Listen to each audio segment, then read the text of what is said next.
Piglet by Kinga Lvovska. Chapter 1. Background. In high school, we had a school trip to Auschwitz.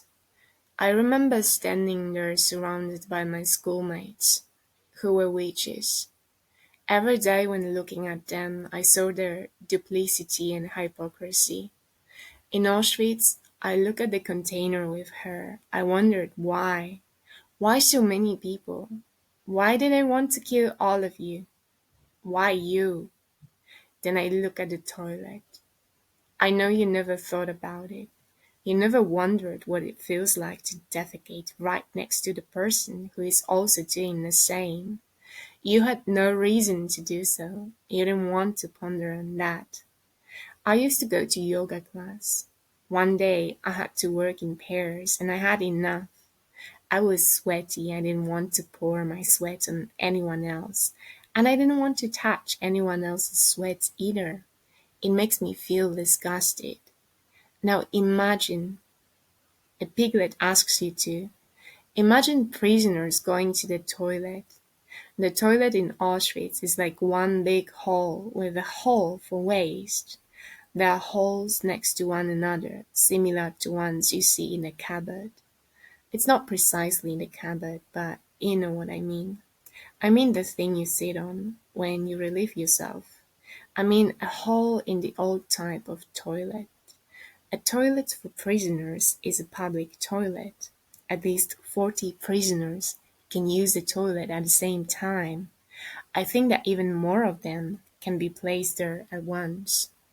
When a foreign person uses your toilet at home, that's probably enough for you to feel disgusted. When somebody doesn't wash their hands after leaving the toilet, it's enough for me to feel disgusted. And there, not only on your left but also on your right, in front of you and behind you, someone else uses the toilet too. Maybe someone farted. At home, you know it well, how it sounds when somebody uses the toilet. You know how it sounds when waste hits the toilet. You know it all in your place.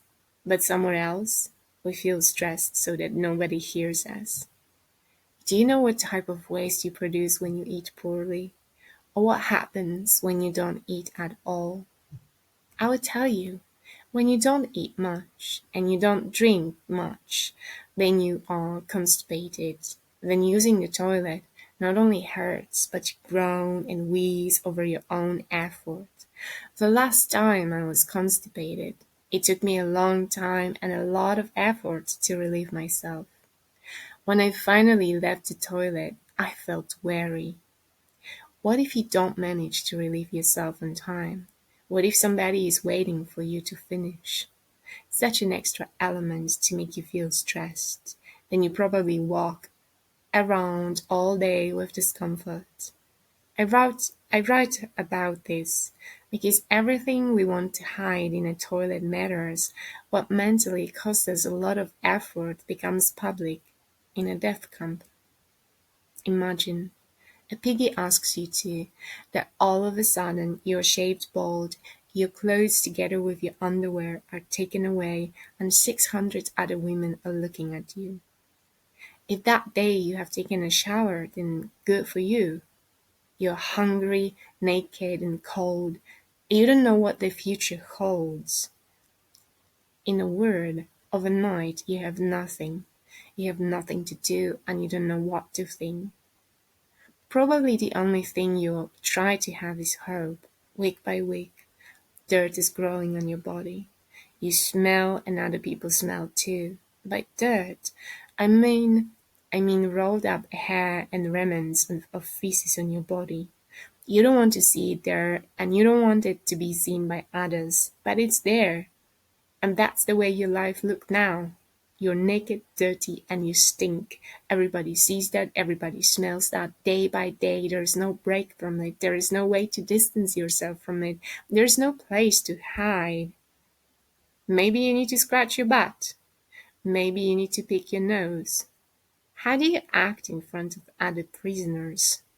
What do you think about when being scared of your own life?